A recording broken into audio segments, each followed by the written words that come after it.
എന്ന് ഓർത്തിഹത്തിൽ പാർത്തിടുന്ന ശുദ്ധരേ, വേഗമുണർന്നു സ്വജീവിതം പരിപൂർണ വിശുദ്ധിയിൽ കാക്കുവിൻ. വേഗമുണർന്നു സ്വജീവിതം പരിപൂർണ വിശുദ്ധിയിൽ കാക്കുവിൻ.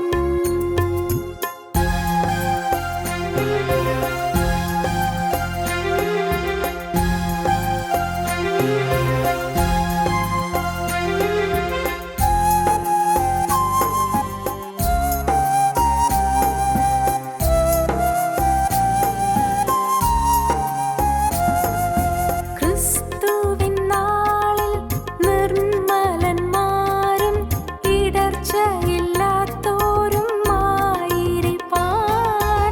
ക്രിസ്തുവിനാൽ നാം നീതിഫലത്താൽ നിറഞ്ഞവരായി തീർന്നിടണം. സ്നേഹം മേൽക്കുമേൽ കവിഞ്ഞു വിവേകവും പരിജ്ഞാനവും ലഭിച്ചു വളരുവാൻ. അതിമേന്മയേറുന്ന ജയജീവിതം മാത്രം ആമോദമായി തിരഞ്ഞിടുവിൻ.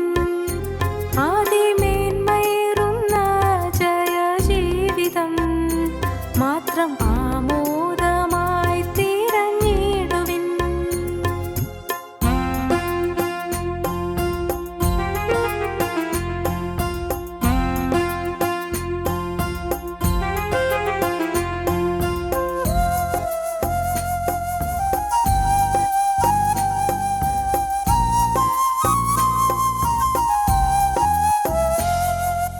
ക്രിസ്തുവിൻ നാളിൽ രക്ഷ പ്രാപിപ്പാൻ ഭയത്തോടുകൂടെ പരിശ്രമിപ്പിൻ. ലോകത്തിൽ നിങ്ങൾ ജീവന്റെ വചനം പാലിച്ചുകൊണ്ടു ശോഭിച്ചിടിൻ. മഹാവക്രതയും കോട്ടവുമുള്ളതാം ഈ ദുഷ്ടലോകത്തിൻ്റെ നടുവിലായി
സ്വന്ത ജീവിതത്തിൽ കണ്ടിടേണം പൂർണ്ണമായി.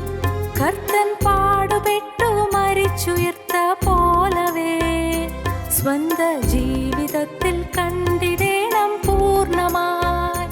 യേശുരാജനിൻ വരവു സമീപമായി എന്ന് ഓർത്തിഹത്തിൽ പാർത്തിടുന്ന ശുദ്ധരേ, വേഗമുണർന്നു സ്വജീവിതം പരിപൂർണ വിശുദ്ധിയിൽ കാക്കുവിൻ.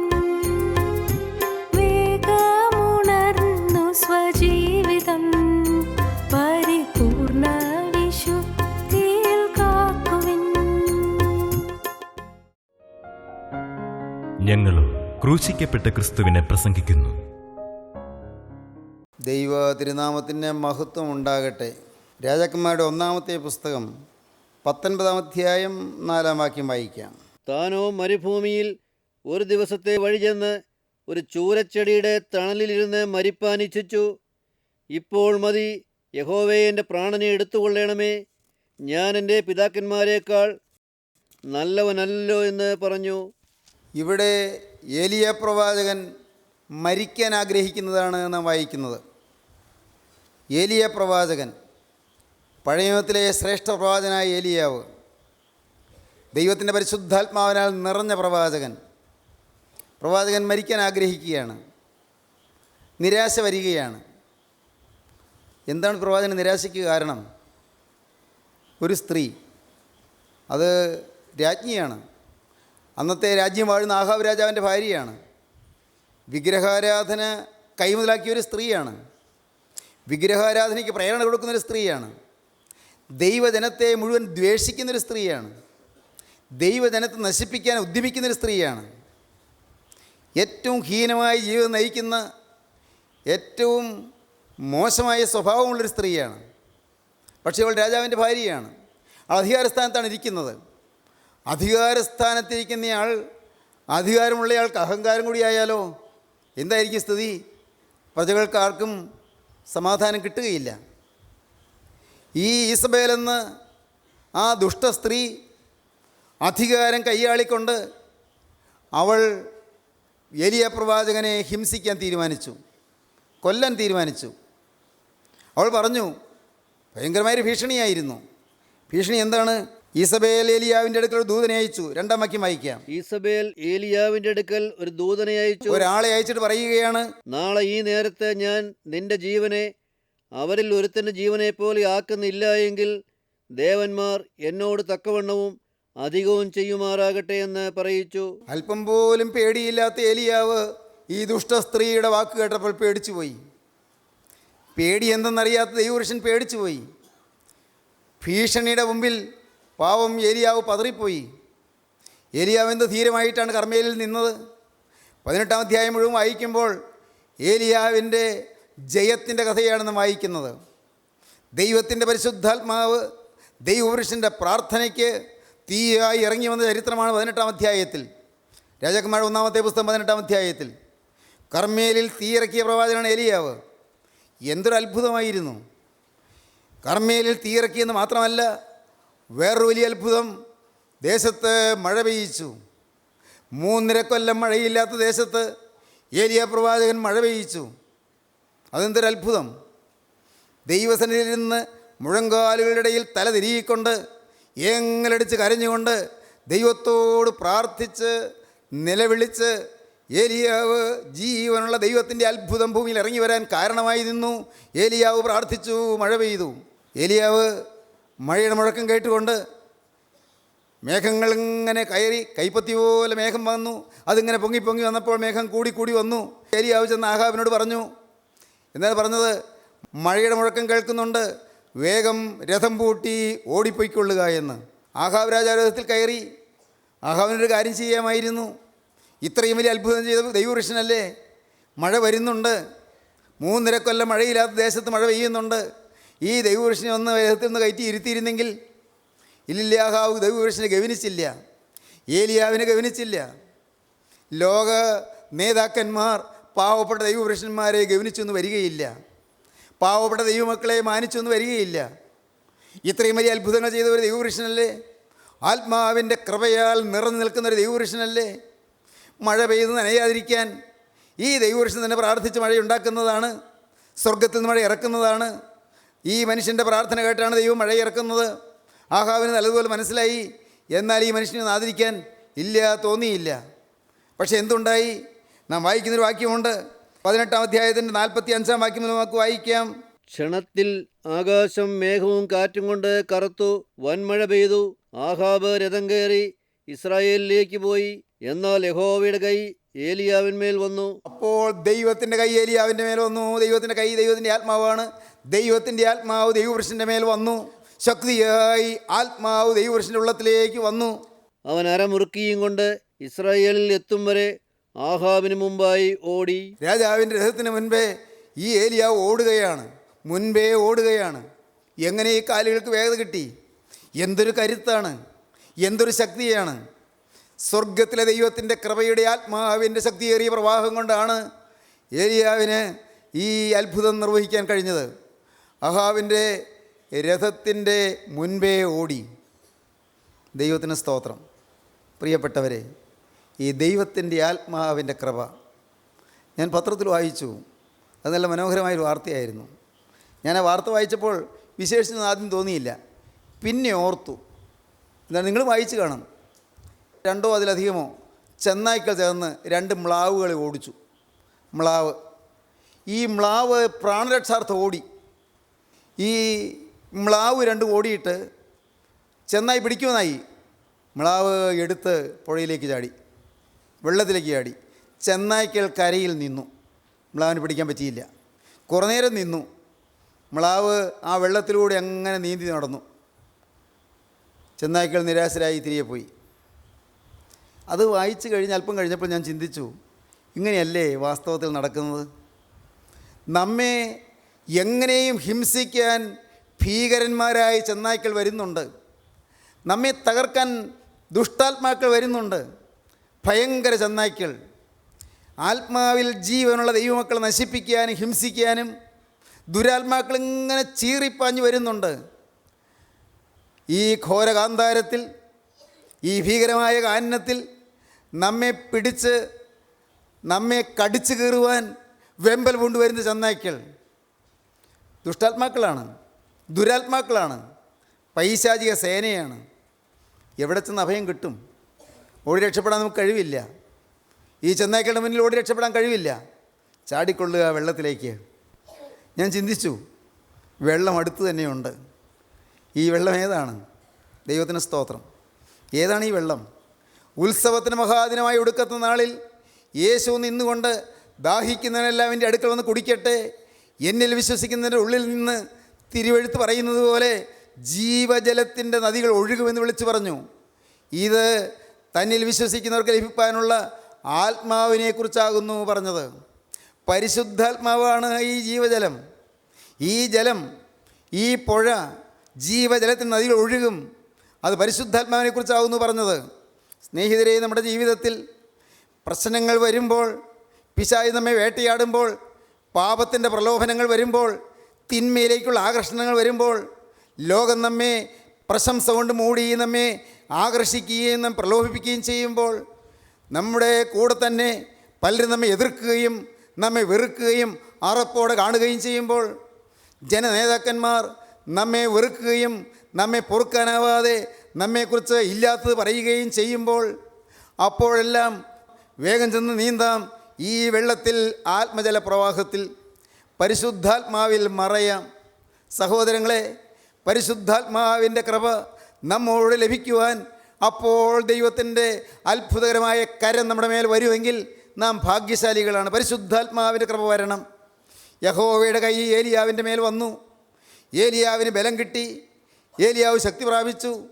ഇന്ന് ഈ വാക്കുകളെ കേട്ടുകൊണ്ടിരിക്കുന്ന നിങ്ങൾ ആരെല്ലാം ശക്തിഹീനരായിട്ടിരിക്കുന്നുണ്ട്, ആരെല്ലാം ക്ഷീണിതരായിട്ടിരിക്കുന്നുണ്ട്, ആരെല്ലാം തളർന്നിരിക്കുന്നുണ്ട്, ശുശ്രൂഷയാൽ കുഴങ്ങിയിരിക്കുന്നുണ്ട്, മനസ്സ് വാടിയിരിക്കുന്നുണ്ട്, ഹൃദയം വിഷാദമഗ്നമായിരിക്കുന്നുണ്ട്, മ്ലാനവദനരായിരിക്കുന്നുണ്ട്, ഉള്ളു വാടിയിരിക്കുന്നുണ്ട്, നാളെയോർത്ത് ആകുലപ്പെട്ടും ഭീതി കൊണ്ടിരിക്കുന്നുണ്ട്. സ്നേഹിതരെ, നിങ്ങളോട് പറയട്ടെ, പരിശുദ്ധാത്മാവിൻ്റെ ജീവജലപ്രവാഹത്തിലേക്ക് നിങ്ങൾ ചാടുവീൻ. പരിശുദ്ധാത്മാവിൻ്റെ ജീവജലപ്രവാഹം. വെള്ളമെന്ന് പറയുന്നത് ഒന്ന് ആത്മാവാണ്, രണ്ട് വെള്ളം വചനമാണ്. വചനത്തിൽ മറഞ്ഞുകൊള്ളുക, വചനത്തിൽ നീന്തിക്കൊള്ളുക. വെള്ളം വചനത്തെ കാണിക്കുന്നു. സ്നേഹിതരെ, ഈ വചനം, ഈ കറുത്ത പുസ്തകത്തിൽ രേഖപ്പെടുത്തിയിരിക്കുന്ന വാക്കുകൾ ഓരോന്നും ജീവൻ തുടിക്കുന്ന പദങ്ങളാണ്, ജീവൻ തുടിക്കുന്ന വചനങ്ങളാണ്, ജീവൻ തുടിക്കുന്ന ആത്മാവിൻ്റെ ശബ്ദമാണ്. നിങ്ങൾ ഈ വചനം വായിക്കൂ, നിങ്ങൾ വചനത്തിൽ മറയൂ. നിങ്ങളെ ഏതെങ്കിലും തരത്തിലുള്ളതായ പ്രതിസന്ധി അലട്ടുമ്പോൾ, ഭീതി വന്ന് കയറുമ്പോൾ, നിങ്ങൾക്ക് ഭയം വന്ന് തട്ടുമ്പോൾ, നാളെ എന്ത് എന്ന് വിഷമിക്കുമ്പോൾ, അപ്പോൾ നിങ്ങൾ 27-ാം സങ്കീർത്തനം വായിച്ചിട്ട് നിങ്ങൾ ആശ്വാസം കൊള്ളൂ. യഹോവ എൻ്റെ വെളിച്ചവും എൻ്റെ രക്ഷയുമാകുന്നു, ഞാൻ ആരെ ഭയപ്പെടും? യഹോവ എൻ്റെ ജീവൻ്റെ ബലം, ഞാൻ ആരെ പേടിക്കും? എൻ്റെ വൈരികളും ശത്രുക്കളുമായ ദുഷ്കർമ്മികൾ എൻ്റെ മാംസം തിന്നുവാൻ എന്നോട് അടുക്കുമ്പോൾ ഇടറി വീഴും. ഒരു സൈന്യം എൻ്റെ നേരെ പാളയിറങ്ങിയാലും എൻ്റെ ഹൃദയം ഭയപ്പെടുകയില്ല. എനിക്ക് യുദ്ധം നേരിട്ടാലും ഞാൻ നിർഭയമായിരിക്കും. എന്തുകൊണ്ടാണത്? ഞാൻ യഹോവയോടൊരു കാര്യം അപേക്ഷിച്ചു, അത് തന്നെ ഞാൻ ആഗ്രഹിക്കുന്നു. യഹോവയോട് ഞാനൊരു കാര്യം അപേക്ഷിച്ചു, അത് തന്നെ ഞാൻ ആഗ്രഹിക്കുന്നു. യഹോവയുടെ മനോഹരത്വം കാണുവാനും അവൻ്റെ മന്ദിരത്തിൽ ധ്യാനിപ്പാനും എൻ്റെ ആയുഷ്കാലമൊക്കെയും യഹോവയുടെ ആലയത്തിൽ പാർക്കേണ്ടതിന് തന്നെ. അനർത്ഥ ദിവസത്തിൽ അവൻ തൻ്റെ കൂടാരത്തിൽ നിന്നെ ഒളിപ്പിക്കും, തിരുനിവാസത്തിൻ്റെ മറവിൽ നിന്നെ മറയ്ക്കും, പാറമേൽ നിന്നെ ഉയർത്തും. ഇപ്പോൾ എൻ്റെ ചുറ്റുമുള്ള ശത്രുക്കളുടെ മേൽ എൻ്റെ തല ഉയരും. ഞാൻ അവൻ്റെ കൂടാരത്തിൽ ജയഘോഷയാഗങ്ങളെ അർപ്പിക്കും. ഹല്ലേലൂയ, ദൈവത്തിന് സ്തോത്രം. ദൈവവേദിലെ ഭയം വരുന്നു, ഭീതി വരുന്നു, നാളെയെക്കുറിച്ചുള്ള ആങ്സൈറ്റീസ്, ആശങ്കകൾ വരുന്നു, എന്തു വേണ്ടു എന്നറിയാതെ വിഷമിക്കുന്ന പ്രശ്നങ്ങൾ വരുന്നു, ശത്രു വേട്ടയാടുന്നു, ഭീകരശക്തികൾ നമ്മോട് എതിർത്ത് പോരാടി നമ്മുടെ പിറകെ വന്ന് നമ്മെ വിഴുങ്ങാൻ ഭാവിക്കുന്നു. എന്തു വേണ്ടു? ഭയപ്പെടേണ്ട. ക്രിസ്തുവിൽ ആശ്രയിച്ച് ആ ചെറുകടിയിൽ മറഞ്ഞുകൊള്ളൂ. ദൈവത്തിന് സ്തോത്രം. വീണ്ടും പത്രത്തിൽ വായിച്ചു, അത് നിങ്ങൾ വായിച്ചതായിരിക്കും. എവിടെയോ ഒരു പോത്ത്, അതിനെ കൊല്ലാൻ കൊണ്ടുവന്നതാണ്. പോത്ത് പിടിവിട്ട് ഓടി.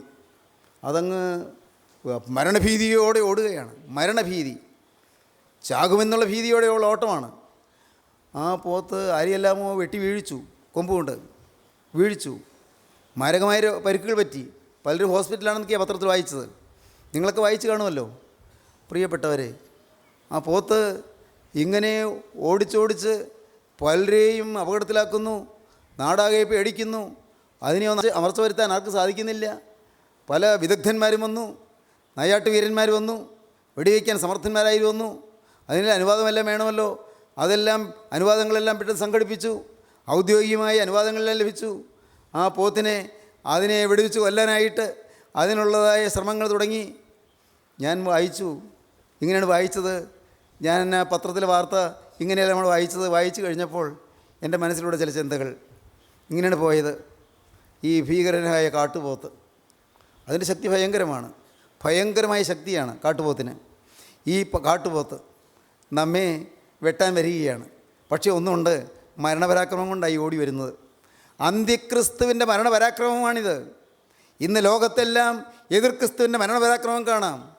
ഭീകര സംഘടനകൾ രൂപം കൊള്ളുന്നു, മാഫിയ സംഘങ്ങൾ രൂപം കൊള്ളുന്നു, സെക്സ് റാക്കറ്റുകൾ രൂപം കൊള്ളുന്നു, പരസംഘങ്ങളും പരസ്ത്രീ പീഡനങ്ങളും എല്ലാം അരങ്ങേറുന്നു. യുവാക്കന്മാർ നശിച്ചുകൊണ്ടിരിക്കുന്നു. ഇൻ്റർനെറ്റിലെ ചീത്ത പടങ്ങൾ രസിച്ച് പഠിത്തം മുടിച്ചുകൊണ്ടിരിക്കുന്നു. മയക്കുമരുന്ന് കുത്തിവെച്ചും കഞ്ചാവ് പുകച്ചും ഇന്ന് അനേകരെ ജീവിതം നശിപ്പിച്ച് താറുമാറാക്കിക്കൊണ്ടിരിക്കുന്നു. കുടുംബങ്ങൾ കലങ്ങുന്നു. നല്ല കഴിവുറ്റ നല്ല ഓജസ്സുള്ള യുവാക്കന്മാർ അകാല നിര്യാണം പ്രാപിക്കേണ്ടി വരുന്നു. അനേകർ ആത്മഹത്യയിൽ അഭയം കണ്ടെത്താൻ നോക്കുന്നു. ജീവിതം വിരസമായി തീരുന്നു. കൊള്ളരുതായ്മകൾ വർദ്ധിക്കുന്നു. എതിർ ക്രിസ്തു അവൻ്റെ അവസാനമായി അല്പകാലമേ ഉള്ളൂ എന്നറിഞ്ഞ് മഹാക്രോധത്തോടെ ഇറങ്ങി വന്നിരിക്കുകയാണ്. ഭ്രാന്ത് പിടിച്ച് ഓടി നടന്ന് പല അക്രമങ്ങളും ചെയ്യുകയാണ്. ആൻറ്റി ക്രൈസ്റ്റിൻ്റെ വിളയാട്ടങ്ങളാണിതെല്ലാം. ദുരാത്മാക്കളുടെ കഠിനമായ യത്നങ്ങളാണിതെല്ലാം, കഠോര യത്നങ്ങൾ. എന്നാൽ പ്രിയപ്പെട്ടവരെ, എന്താണ് ചെയ്യാൻ പറ്റുക? ഞാൻ ഓർത്തു, ഈ ഭീകരനായ പോത്ത് പാഞ്ഞു വരുമ്പോൾ എന്ത് ചെയ്യാൻ പറ്റും? ഞാൻ ഇങ്ങനെയാണ് ചിന്തിച്ചത്. എൻ്റെ ധ്യാനം അങ്ങനെയായിരുന്നു. പോത്ത് പാഞ്ഞു വരുമ്പോൾ അവിടെ ഒരു മരം നിൽക്കുന്നു. ആ മരത്തിൻ്റെ മറവിലേക്ക് അങ്ങ് ഒളിച്ചു നിൽക്കുക. പോത്ത് ഓടി വരുമ്പോൾ അതുവരെ ഓടിച്ചു കൊണ്ടുവന്ന മനുഷ്യനെ കാണുന്നില്ല. എങ്ങോട്ട് പോയി? പോത്ത് ഓടിച്ചു കൊണ്ടുവന്നതാണ്. മരത്തിൻ്റെ പിറകിൽ മറന്നു നിൽക്കുക. ഞാനിത് നേരിട്ട് കണ്ടതുകൊണ്ടാണ് എനിക്കിത് അങ്ങനെ ചിന്തിക്കാൻ ഇടയായത്. പണ്ട് ഞാൻ കോളേജിലായിരുന്നപ്പോൾ ഒരിക്കൽ എവിടെയോ കൊല്ലാൻ കൊണ്ടുവന്നൊരു പോത്ത് അത് കയറ് പൊട്ടിച്ച് ഓടിയിട്ട് ഞങ്ങളുടെ കോളേജിൻ്റെ മുറ്റത്തേക്ക് വന്ന് കയറി. അന്ന് കോളേജിന് ഗേറ്റൊന്നുമില്ല. കോളേജിൻ്റെ മുറ്റത്തേക്ക് വന്ന് കയറി. പിള്ളേരെല്ലാം നാലുപാട് ചിതറി ഓടി. ഞാൻ ഓർക്കുന്നു, ഒരു കുട്ടി, പാവം പെൺകുട്ടിയാണ്, അവൾ പേടിച്ചതിൻ്റെ വേറൊരു പോംവഴിയില്ല. അവിടെ ഒരു തണൽമരം നിൽക്കുന്നുണ്ട്. ആ തണൽമരത്തിൻ്റെ പിറകിൽ ഇങ്ങനെ ഒളിച്ചു നിന്നു. ഇതെൻ്റെ മനസ്സിലേക്ക് വന്നതുകൊണ്ടാണ് ഞാൻ ആ രീതിയിൽ ചിന്തിച്ചത്. അന്ന് അതിനെ പോലീസ് ഡിപ്പാർട്ട്മെൻറ്റിൽ നിന്ന് ആരൊക്കെയോ വന്നു. അന്ന് നാട്ടിൽ വിദഗ്ധന്മാരായ ചില നല്ല വെടിവെപ്പുകാർ വന്നു. ആ പോത്തിനെ അവിടെ കോളേജ് മുറ്റത്ത് വെടിവെച്ചിട്ടു. ഈ പെൺകുട്ടി രക്ഷപ്പെട്ടത് എങ്ങനെയാണ്? പോത്തിങ്ങനെ പാഞ്ഞു വരുമ്പോൾ, ആളുകളെ ചിതറി ഓടുമ്പോൾ രക്ഷ കിട്ടാൻ അവൾക്ക് ഓടാൻ പറ്റുന്നില്ല. പെട്ടെന്ന് അവൾ മറഞ്ഞത് അവിടെ ഒരു തണൽ മരത്തിൻ്റെ പിറകിൽ. ഞാൻ ചിന്തിച്ചത് ഇങ്ങനെയാണ്, എൻ്റെ കർത്താവേ, ഭീകരനായ കാട്ടുപോത്ത് പാഞ്ഞു വരുന്നു, ദുരാത്മസേനകൾ പാഞ്ഞു വരുന്നു, ഹിംസിക്കാൻ പാഞ്ഞു വരുന്നു, കൊല്ലാൻ പാഞ്ഞു വരുന്നു, വെട്ടി വീഴ്ത്താൻ പാഞ്ഞു വരുന്നു, തകർത്ത് കളയുവാൻ പാഞ്ഞു വരുന്നു. കർത്താവേ, ഞാൻ ഈ മരത്തിലൊന്ന് മറിഞ്ഞുകൊള്ളട്ടെ. ഏതാണ് ഈ മരം? ഞാൻ വിശദീകരിക്കണ്ട, നിങ്ങൾക്ക് മനസ്സിലായി കാണുമല്ലോ. ഏതാണ് ഈ മരം? അത് ഗോകുൽത്തായിലെ കുരിശാണ്. ആ മരത്തിൽ നിങ്ങൾക്ക് മറയാം. അവിടെ മറയാം പ്രിയപ്പെട്ടവരെ. ഒരു ശക്തിക്കും തൊടാൻ ഒക്കുകയില്ല. ഈ ഗോകുൽത്തായിലെ കുരിശിൻ്റെ പിന്നിൽ എനിക്ക് വേണ്ടി കർത്താവായ യേശു ക്രിസ്തു 3 ആണികളിൽ തൂങ്ങിയ ആ തിരുരക്തം ചിന്തിയ കുരിശിൻ്റെ മറവിൽ മറഞ്ഞു നിന്നാൽ എനിക്ക് രക്ഷയുണ്ട്. മകനേ, നിനക്കും രക്ഷയുണ്ട്. കുരിശിൻ്റെ പിറകിൽ മറയുക. ഞാൻ ആവർത്തിച്ച് പറയട്ടെ, കുരിശ് നിങ്ങളുടെ മാലയിൽ കോർത്തിട്ടാൽ കുരിശിൻ്റെ പിറകിൽ മറവാവില്ല. നിങ്ങളുടെ വീട്ടിൽ തേക്ക് കൊണ്ടോ ഈട്ടി കൊണ്ടോ അല്ല വെള്ളി കൊണ്ടോ അല്ല സ്വർണം കൊണ്ട് തന്നെയോ ഒരു കുരിശുണ്ടാക്കി വെച്ചാലും മറയാൻ ഒക്കുകയില്ല. പ്രിയപ്പെട്ടവരെ, എന്താണ് കുരിശ്? കുരിശെന്ന് പറയുന്നത് കുരിശിലെ സെൽഫ് ഡിനയലാണ്. സെൽഫ് ഡിനയൽ കുരിശിലെ സെൽഫ് സാക്രിഫൈസാണ്. സ്വയത്യാഗമാണ്, സ്വയം ത്യജിക്കലാണ്, തന്നെ ത്യജിക്കലാണ്, തന്നെ അങ്ങ് ഇല്ലായ്മ ചെയ്യുകയാണ്, സ്വയം ശൂന്യവൽക്കരിക്കുകയാണ്, സ്വയം ഇല്ലായ്മ വരുത്തുകയാണ്. ഞാൻ ഒന്നുമില്ല എന്ന് അംഗീകരിക്കുകയാണ്, ഞാൻ ഏതുമില്ല എന്ന് സമ്മതിക്കുകയാണ്, എൻ്റെ ഒന്നുമില്ലായ്മ ഞാൻ അംഗീകരിച്ച് കൊടുക്കുകയാണ്. കർത്താവേ, ഞാൻ നിസ്സഹായനെന്ന് പറഞ്ഞ് ജീവിതം ക്രിസ്തുവിൻ്റെ കരങ്ങളിലേക്ക് ഏൽപ്പിക്കുകയാണ്. നിങ്ങൾക്ക് സാധിക്കുന്നുണ്ടോ പ്രിയരെ? ക്രൂശിൽ ചാരുവാൻ നിങ്ങൾ കഴിയുന്നുണ്ടോ? ക്രൂശ് നിങ്ങളുടെ പ്രശംസാ വിഷയമാണോ? അപ്പോസ്തലനായ പൗലോസ് പറഞ്ഞു, റോമൻ പൗരത്വമുണ്ട് ജന്മനാ തന്നെ, ഇസ്രായേൽ ജാതിക്കാരനാണ്, ബെന്യാമീൻ ഗോത്രക്കാരനാണ്, പരീശ പ്രമാണിയാണ്, സനദിനി സംഘത്തിലെ അംഗമാണ്, യഹൂദ ജാതിയിൽ മുൻപനാണ്, യെരൂശലേം ദേവാലയത്തിൽ ശ്രേഷ്ഠനാണ്, എല്ലാ പദവികളും പ്രതാപങ്ങളുമുണ്ട്. അന്ന് ഗമാലിയേൽ എന്ന് പറയുന്ന വിശ്വതനായ എബ്രായ പ്രൊഫസറുടെ അരിവ ശിഷ്യനാണ്, നല്ല താത്വിക ആചാര്യനാണ്, നല്ല ദാർശനികനാണ്, ബുദ്ധിജീവിയാണ്, എല്ലാമാണ്. എങ്കിലും എനിക്ക് ലാഭമായിരുന്നൊക്കെയും ഞാൻ ക്രിസ്തു നിമിത്തം ഛേദമെന്ന് എണ്ണിയിരിക്കുന്നു. ലാഭമായിരിക്കുന്നതൊക്കെയും ക്രിസ്തു നിമിത്തം ഛേദമെന്ന് എണ്ണുന്നതാണ് ക്രൂശ് വഹിക്കുക എന്ന് പറയുന്നത്. സഹോദരങ്ങളെ, അതുകൊണ്ടാണ് അപ്പോസ്തലൻ ഗലാത്യ ലേഖനം 6-ാം അധ്യായത്തിൽ പറഞ്ഞത്, എനിക്കോ നമ്മുടെ കർത്താവായ യേശു ക്രിസ്തുവിൻ്റെ കുരിശിലല്ലാതെ പ്രശംസിപ്പാൻ ഇടവരരുത്. അവനാൽ ലോകം എനിക്കും ഞാൻ ലോകത്തിനും ക്രൂശിക്കപ്പെട്ടിരിക്കുന്നു. എല്ലാം പിന്നിലേക്ക് മാറുകയാണ്, എല്ലാം ഉപേക്ഷിച്ച് ചവർന്ന് എണ്ണുകയാണ്. പറയാൻ എളുപ്പമാണ്, പക്ഷേ ജീവിതത്തിൽ അനുവർത്തിക്കാൻ വളരെ പ്രയാസമാണ്. എന്നാൽ അതല്ലാതെ വേറെ വഴിയില്ല. ക്രിസ്തീയത്വത്തിൽ വേറെ വഴിയില്ല. കുരിശ് നാം വഹിക്കുന്നു, കുരിശ് നാം പേറുന്നു. പ്രിയപ്പെട്ടവരെ, നിങ്ങൾ മരം കൊണ്ടൊരു കുരിശുണ്ടാക്കി തോളിൽ വെച്ചുകൊണ്ട് മല കയറിയാൽ കുരിശ് പേറുന്നതല്ല. നിങ്ങൾ ഏതെങ്കിലും ഒരു ചരടിൽ കുരിശ് കോർത്ത് കഴുത്തിൽ തൂക്കിയിട്ട് നല്ല വലിയൊരു കുരിശ് തന്നെ ആയിക്കൊള്ളട്ടെ, അതുകൊണ്ട് നിങ്ങൾ കുരിശിൻ്റെ ദാസനായി തീരുകയില്ല, അതുകൊണ്ട് മാത്രം തീരുകയില്ല. എന്നാൽ നിങ്ങൾക്ക് പറഞ്ഞു തരാം, നിങ്ങൾക്ക് സ്വയത്യാഗമുണ്ടോ? നിങ്ങൾക്ക് സെൽഫ് ഡിനായലുണ്ടോ? സെൽഫ് ഇമ്പോർട്ടൻസ് കളയുവാൻ നിങ്ങൾക്ക് താല്പര്യമുണ്ടോ? സെൽഫ് സാക്രിഫൈസ് ഉണ്ടോ? സെൽഫ് സെൻറ്റേഡ്നെസ് മാറ്റാൻ സാധിക്കുമോ? അപ്പോൾ നിങ്ങളുടെ നിരാശ മാറും, ജീവിതം പ്രഭാഭാസുരമാകും, ജീവിതം സന്തോഷഭരിതമാകും, ജീവിതം സമാധാനപൂർണ്ണമാകും. സ്നേഹിതരെ, നിങ്ങളോട് ചോദിക്കട്ടെ, നിങ്ങൾ അനേകം പേര് മുഖം വാടിയല്ലയോ വന്നിരിക്കുന്നത്? നിങ്ങൾ വചനം കേൾക്കുന്നവരെങ്കിലും നിങ്ങളുടെ ഉള്ളിൽ തീ കാളിക്കൊണ്ടിരിക്കുകയല്ലേ? ഉള്ളു പുകഞ്ഞുകൊണ്ടിരിക്കുന്നവരില്ലേ? മനസ്സ് നീറിക്കൊണ്ടിരിക്കുന്നവരില്ലേ? ജീവിതമാകെ വലഞ്ഞുകൊണ്ട് വിഷമിക്കുന്നവരില്ലേ? നിങ്ങൾക്ക് വഴി പറഞ്ഞു തരാം. സ്നേഹിതരെ, നിങ്ങളുടെ പ്രയാസങ്ങൾ മാറും. നിങ്ങളുടെ ഹൃദയത്തിൽ സന്തോഷം നിറയും. നിങ്ങൾക്കൊരു ഉടമസ്ഥനുണ്ട് എന്നുള്ള ഉറപ്പ് കിട്ടും. നിങ്ങൾക്കൊരു യജമാനുണ്ട് എന്നുള്ള ഉറപ്പ് കിട്ടും. നിങ്ങൾക്കൊരു ലോർഡ്, നിങ്ങൾക്കൊരു കർത്താവ് ഉണ്ട് എന്ന് ഉറപ്പ് കിട്ടും. നിങ്ങൾക്ക് ഒരു ഇടയനുണ്ട് എന്ന് ഉറപ്പ് കിട്ടും. നിങ്ങൾക്ക് രക്ഷകർത്താവ് ഉണ്ട് എന്ന് ഉറപ്പ് കിട്ടും. നിങ്ങൾ ഒറ്റയ്ക്കല്ല എന്നുള്ള ഉറപ്പ് കിട്ടും. ഞാൻ നിങ്ങളെ അനാഥരായി വിടുകയില്ല എന്ന് പറഞ്ഞ കർത്താവായ യേശു ക്രിസ്തു, അവൻ നിങ്ങളുടെ ജീവിതത്തിലേക്ക് വരും. ഐ ഷാൽ നോട്ട് ലീവ് ദീ കംഫർട്ട്ലെസ്. ഞാൻ നിങ്ങളെ അസന്തുഷ്ടരായി വിടുകയില്ല. സന്തോഷമുള്ളവരാക്കി ഞാൻ തീർക്കും. അനാഥരായി വിടുകയില്ല. നാഥനുള്ളവരാക്കി നിങ്ങളെ തീർക്കും. ഞാൻ നിങ്ങളുടെ ജീവിതത്തിലേക്ക് വരും. ഞാൻ നിങ്ങളെ അനാഥരായി വിടുകയില്ല. ഞാൻ നിങ്ങളുടെ അടുക്കൽ വരും. ഞാൻ ജീവിക്കുന്നുണ്ട്, നിങ്ങളും ജീവിക്കുന്നു. കർത്താവ് അവസാനമായി പറഞ്ഞ പ്രസംഗത്തിൽ അങ്ങനെയാണ് പറഞ്ഞത്. യോഹന്നാന്റെ സുവിശേഷം 14-ാം അധ്യായം. സഹോദരീ സഹോദരങ്ങളെ, നിങ്ങൾ ഈ വാക്കുകളെ കേട്ടുകൊണ്ടിരിക്കുമ്പോൾ നിങ്ങൾക്ക് ദൈവത്തോട് പറയാം, എൻ്റെ കരുണയുള്ള കർത്താവേ, എൻ്റെ നാഥനായി നീ ഇപ്പോൾ എഴുന്നള്ളി വരണമേ. നിന്നെ എൻ്റെ കർത്താവ് രക്ഷിതാവുമായി ഞാനിതാ എതിരേൽക്കുന്നു. എൻ്റെ ഹൃദയം നിനക്കിതാ ഞാൻ തുറന്നു തരുന്നു. എൻ്റെ ഹൃദയത്തിലേക്ക് എഴുന്നള്ളി വരണമേ.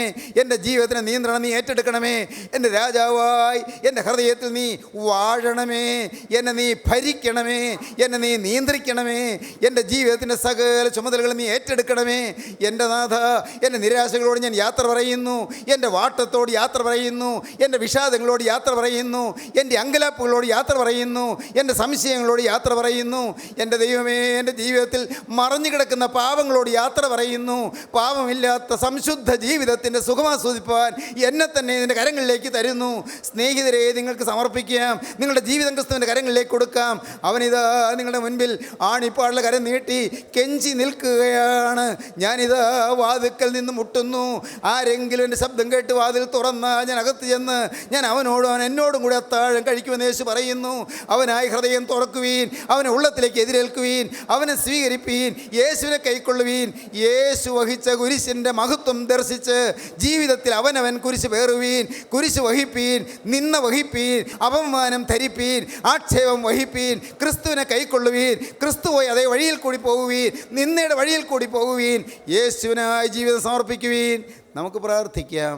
കരുണയുള്ള കർത്താവേ, ഈ നല്ല സമയത്തിനായി ഞങ്ങൾ നിന്നെ സ്തുതിക്കുന്നു. അവിടുത്തെ കുരിശിൻ്റെ അർത്ഥം ഞങ്ങൾക്ക് ജീവിതത്തിൽ അനുഭവമാക്കാൻ ഭാഗ്യം തരുന്നതിനായി ഞങ്ങൾ നിന്നെ സ്തുതിക്കുന്നു. ഞങ്ങളുടെ സ്വയത്തെ നിശേഷം മരിപ്പിച്ച് കർത്താവെ കുരിശിലെ ത്യാഗം ഞങ്ങളുടെ ജീവിതത്തിന് അനുഭവമാക്കി യേശുവിൻ്റെ വിശുദ്ധരായി ജീവിപ്പാൻ ഞങ്ങൾക്ക് ഭാഗ്യം തരണമേ എന്ന് പ്രാർത്ഥിക്കുന്നു. ഒരു വിശുദ്ധ ജനം ഉണരണമേ കർത്താവേ. ഒരു വിശുദ്ധ ജനം എഴുന്നേൽക്കണമേ കർത്താവേ. വിശുദ്ധിയുടെ ദീപശഖ ഉയരണമേ കർത്താവേ. ക്രൂശിൽ ഉൾപ്പെടുത്തിയ സ്നേഹം എല്ലാവരും പ്രാപിക്കണമേ കർത്താവേ. ആ സ്നേഹത്തിൻ്റെ പ്രവാചകരാക്കാൻ ഈ വാക്കുകളെ കേട്ട് എല്ലാവരെയും അനുഗ്രഹിക്കണമേ. യേശുവിൻ നാമത്തിൽ തന്നെ. ആമീൻ. ഹല്ലേലൂയ.